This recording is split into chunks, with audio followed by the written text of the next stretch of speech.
4,000 persuna ta' kuljum iqumu jħabtu wiċċhom mar-realtà tal-epilessija.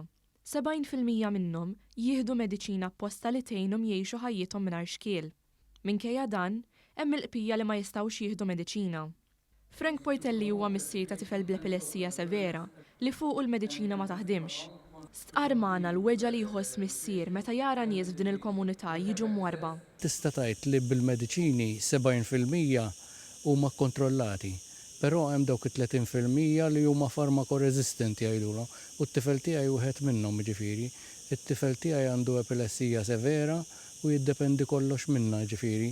La jitkellem jiġifieri nitimgħu aħna naħslu aħna kollox jiddependi minna 24 siegħa kuljum.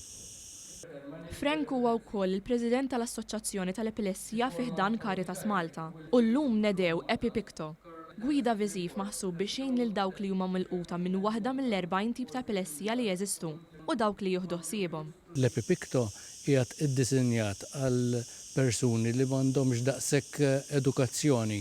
Allura dan qiegħed iktar stampi milli kitba biex hekk jista' jkun jaraw l-istampa jifhmu x'qed jiġri mingħajr ma jaqraw il-kliem. Il-President ta' Malta George Vella li kien preżenti għat-tnedija ftakar fi żmien li fih kien iservi bħala tabib u sqar li 4,000 persuna mhuwiex ammont żgħir u li dan il-proġett għandu jiservi bħala raġġ ta' dawl. Dan saħqu wkoll il-Ministru għall-Familja Drittijiet tat-Tfal u Solidarjetà Soċjali Michael Falzon li jagħmel enfasi fuq l-importanza ta' kull komunità fis-soċjetà tagħna.